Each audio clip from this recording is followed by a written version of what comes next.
कहानी की शुरुआत में बताया जाता है कि ड्रैगन कैलेंडर के विंटर सीजन 9616 में रिवर कंट्री की स्नो ईगल टेरिटरी में अचानक हमला हो जाता है और लॉर्ड डोंगबो और उनकी वाइफ को बंदी बना लिया जाता है। उनके 2 बच्चे बचते हैं जो कि अभी भी टीनेजर हैं। देखते ही देखते 8 साल निकल जाते हैं। बड़ा भाई शुइंग महान गुरु बाई युआन जी से अपने छोटे भाई किंगशी को शिष्य बनाने के लिए निवेदन करता है, पर वो एक शर्त रखते हैं। वो उसे विनाश पर्वत पर जाकर सिल्वर मून वुल्फ किंग का दिल लाने के लिए कहते हैं, जो कि बहुत ही दुर्लभ है। इसलिए वह उसे लेने के लिए वहाँ चला जाता है। इधर उसका छोटा भाई मीनार पर चढ़ जाता है। सब उसे ढूंढ रहे होते हैं। वह उनका ध्यान भटकाने के लिए एक घंटा बजाता है। तभी उसका पैर फिसल जाता है, पर अंकल तोंग उसे पकड़ लेते हैं और कहते हैं कि तुम अभी मरने वाले थे, फिर भी हंस रहे हो। तुम्हारा भाई भी चला गया है और तुम मुझे परेशान करने लगे। किंशी कहता है, मुझे अपने भाई को ढूंढना है। तुम्हारा भाई विनाश पर्वत पर गया है जहाँ तुम नहीं जा सकते। वो पूछता है कि वो जा सकता है तो मैं क्यों नहीं। अंकल तोंग कहते हैं, मुझसे बहस कर रहे हो, वो तुम्हारे लिए सिल्वर वुल्फ किंग का दिल लाने गया है। किंगशी कहता है कि मैं नहीं चाहता मेरा भाई सिल्वर मून वुल्फ किंग का दिल लेकर आए, मुझे बस मेरा भाई चाहिए। अंकल तोंग किंगशी को समझाते हैं कि उसके पास बहुत स्पिरिट स्ट्रेंथ है। उसका भाई उसे महान गुरु बाई युआन का शिष्य बनाना चाहता है, इसलिए वो वहाँ गया है। बाई युआन ने बदले में सिल्वर मून वुल्फ किंग का दिल मांगा है। किंगशी को अपने भाई की चिंता होती है, पर अंकल तोंग उसे समझाते हैं कि उसका भाई काफ़ी स्किल्ड है, उसे कुछ नहीं होगा और उसके साथ अंकल जोंग भी तो हैं। दूसरी तरफ उसके बड़े भाई को दिखाते हैं। रास्ते में उसे अंकल जोंग मिलते हैं। तभी वहाँ ब्लैक स्केल जैकल आ जाते हैं। अंकल जोंग कहते हैं कि तुम रुको, मैं इन्हें देखता हूँ। वो आगे कहते हैं कि हमने तो बस अभी शुरुआत की थी और ये आ गए। वो दोनों उनसे लड़ने लगते हैं। एक क्रो की आंखों से ड्रैगन माउंटेन मैंशन के सदस्य वहाँ का दृश्य देख रहे थे। एक सदस्य शुइंग की प्रशंसा करता है, पर दूसरे उससे कहते हैं कि ब्लैक स्केल जैकॉल को मारना कोई बड़ी बात नहीं है, इसलिए उसका रिकॉर्ड बुक में लिखने की कोई ज़रूरत नहीं है। वो एक दिन भी वहाँ नहीं टिक पाएगा। उसने तो बस ब्लैक जैकॉल को मारा है। अभी तो 3 सबसे ऊंची ranks, Meteor rank, silver moon rank और लेजेंड रैंक के 20 बाकी हैं। तभी वहाँ ग्रैंड लॉर्ड सीएन आते हैं। वो उससे पूछते हैं कि ऐसा क्या है जिसे लिखने की ज़रूरत नहीं। वो कहता है कि जोंग ईगल टेरिटरी के शुइंग को विनाश पर्वत पर ले गया है। तभी सभी सदस्य शुइंग और जोंग का मजाक उड़ाने लगते हैं, पर ग्रैंड लॉर्ड सीएन उनसे शुइंग पर नज़र रखने के लिए कहते हैं। इस पर एक बुजुर्ग सदस्य कहता है कि इस साल विनाश पर्वत पर लगभग 8000 से 10,000 लोगों ने एंटर करने की कोशिश की, पर 10 के 10 मारे गए। अगर हम ऐसे ही हर बार किसी के एंटर करने पर लिखते रहे तो। तभी ग्रैंड लॉर्ड गुस्से में बोलते हैं कि मुझे बहाना नहीं चाहिए, उस पर नज़र रखो। इधर शुइंग ब्लैक स्केल जैकाल से लड़ता है। अंत में वो उन सबको मार देता है। जोंग ये देखकर सोचने लगता है कि ये बच्चा तो कितना ताकतवर हो गया है, मुझे तो पता ही नहीं चला।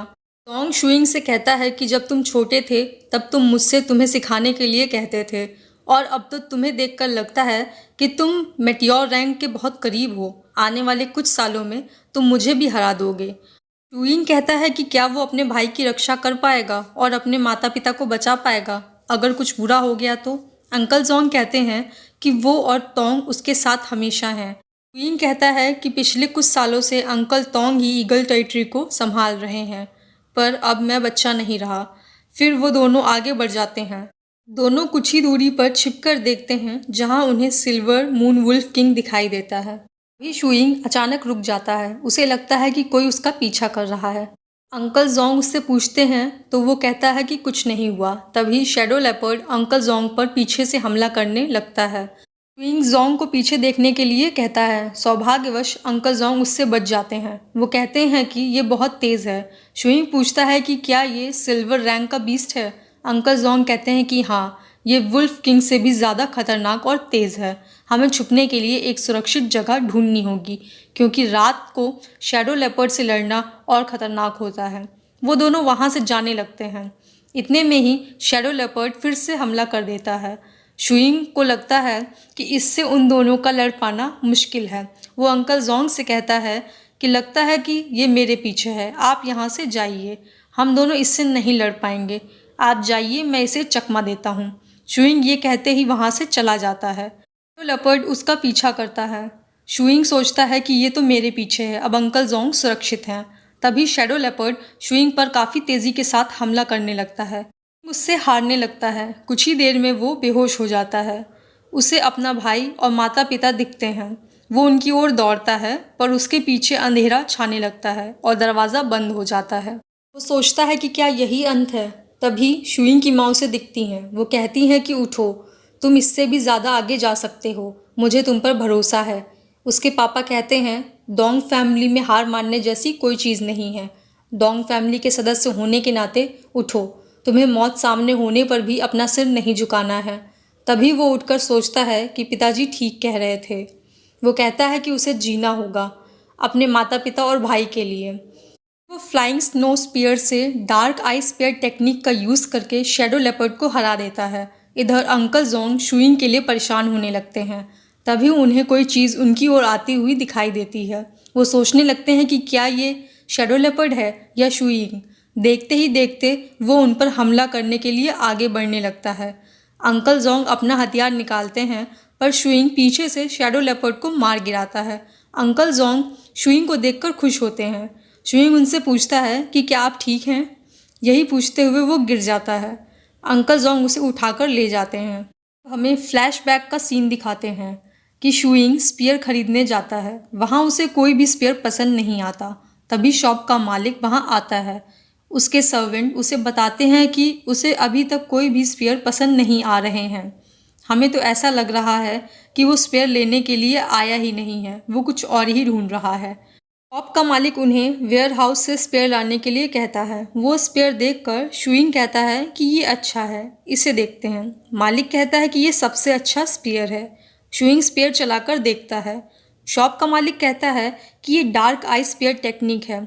शुइंग कहता है कि आपको इसके बारे में पता है। मास्टर कहते हैं कि मैंने इसके बारे में सुना है। ये आपके लिए बहुत अच्छा रहेगा जब आप इस टेक्निक का इस्तेमाल करेंगे।